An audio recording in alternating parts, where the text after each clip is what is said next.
Every day I'm Jeffelin.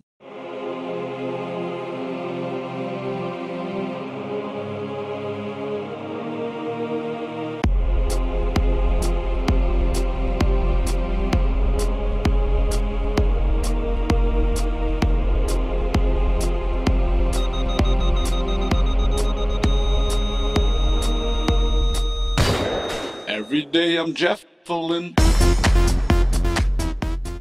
Hello everyone and welcome back to the channel. Today for you I have an in-depth guide on all the tips and tricks you need to know to use the spear like a true Helldiver. There's going to be a lot to talk about, so sit back, relax and let's get to it. First of all, let's start with some basics, see how the weapon works and compare it to its real-life counterpart, the Javelin missile launcher. As you can see, the missile launching system is pretty much identical to the real-life Javelin. However, the missile is not affected by gravity, and its thruster will work right as it exits the tube. This is important to know because we will need to adjust our movements accordingly. If the spear had this real-life feature, I'm sure it would be a lot better in many fields, but for now, we'll have to work with what we have. Reloading. Reloading the spear is actually a relatively quick action, and it's composed by two stages. Spent cartridge out and new missile in. Remember that you need to stand still when reloading, and a very useful trick is to reload cancel the animation. In fact, your spear will be ready to use again once the missile is inserted, allowing you to skip the final portion where the missile is rotated into the tube. Your missile can very easily hit trees, other obstacles, or even enemies while it's flying, so be careful with the biome you bring it in, and be careful when trying to lock onto something that is half behind an obstacle which is close to you.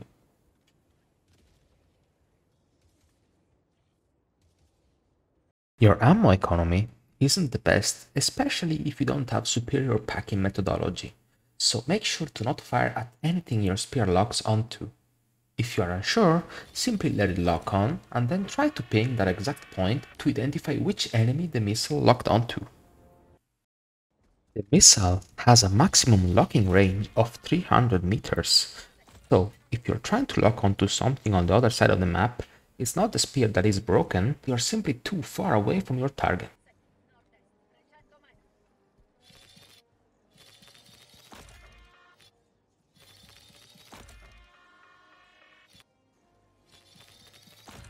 Hello sir, we've been trying to reach you about your car's extended warranty. Your spear can lock onto a big pool of enemies, which include, for the bot side, fabricators, dropships, gunships, tanks, hulks, factory striders, cannon towers including the factory strider cannon, and scout striders. On the bug side, you can lock onto spore spewers, shrieker nests, chargers, behemoth chargers, ball titans, and brood commanders. The spear will always lock onto the center of your target. If your target's center point is blocked, your spear will not lock onto it.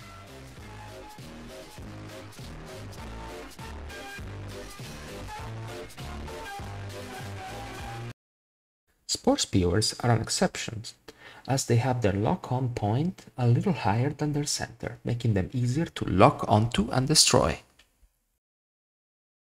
You can easily kill tanks, as they are still getting delivered via cargo. Thanks to the dropship raising so high in the sky, they are very easy to identify and lock onto. Simply wait for the tank to pick up speed as gravity pulls it downwards, and then fire the missile, which by the time the tank hits the ground should have curved enough to guarantee a hit on the top of the turret. As for tanks that are up close, make sure you are at least 15 to 20 meters away.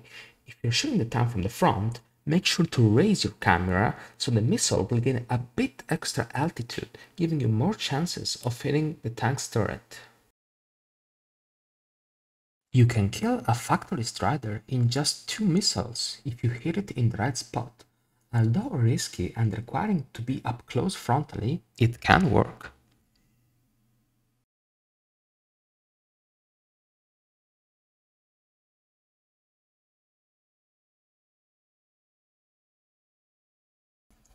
Hulks are the hardest enemies to one-shot frontally from afar, simply because the hitbox of their visor is incredibly small, and a lot of times your spear will hit just barely close to it. To increase your chances of one-shot, you want to give the missile as much altitude as possible to increase the chances of hitting the Hulk's visor. The visor is, in fact, located on the upper half of its body.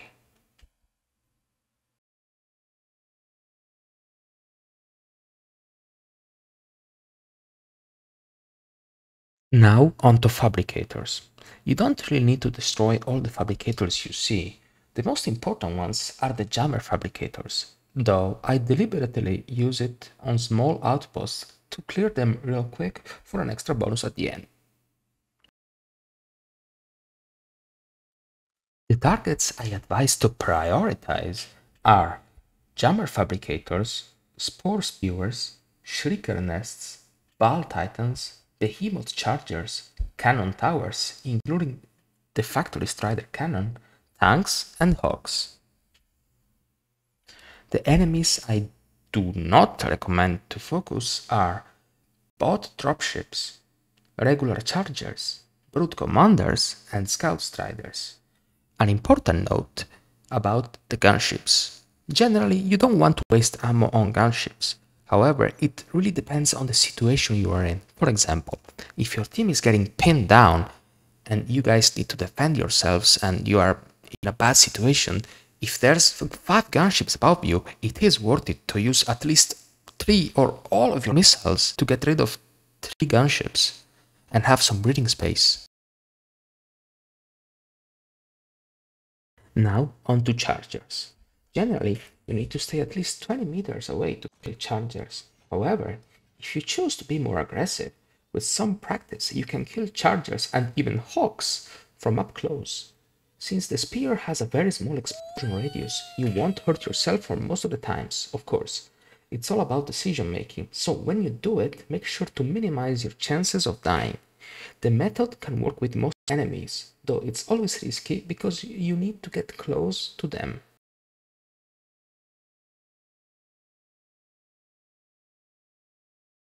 For Bile Titans, you can be either close or a little far away.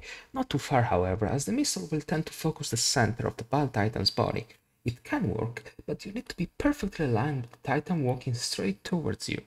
Adjust your camera position based on the distance. If you're close, force the missile to raise straight into the Titan's face.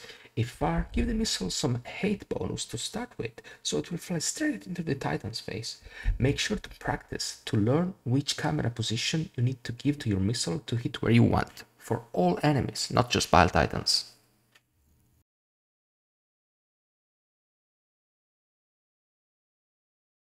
When using the spear, it's a must to use the third-person view, as you have a much bigger lock-on circle.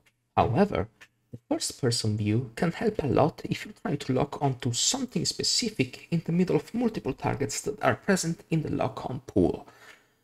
The first-person view, in fact, shrinks the lock-on by a lot and helps you focus on what you're looking at. Your posture helps a lot as well. If you want the missile to fly high, just stand up. If you want your missile to fly as low as possible, go prone. And of course, use the limits of the lock-on circle camera as well.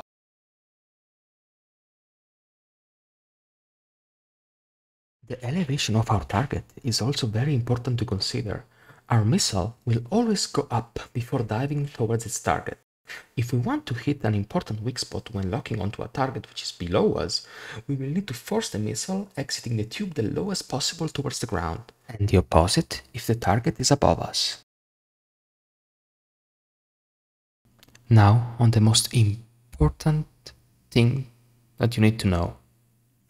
Diving can help immensely into manipulating the trajectory we want our missile to take. Although this requires quite a bit of practice and isn't always successful, it's better than nothing. The missile, in fact, seems to retain the momentum of our body whenever it launches. This can be incredibly useful if the target we're trying to kill is looking away from us and we need the missile to curve into the weak spot. Our Helldiver will also force the tube to face towards certain angles when diving, For example, when diving backwards, the tube faces almost 90 degrees vertically, which allows for interesting outcomes. When diving from the side, you will force the missile to fly from very low to the ground at around 45 degrees. It all depends on your target and what you want to hit. Use the spear as an extension of your body, and she will reward you with many satisfying one-shots. She's a tough girl to handle, but she will love you back if you give her the love she deserves. Every day I'm Jefflin.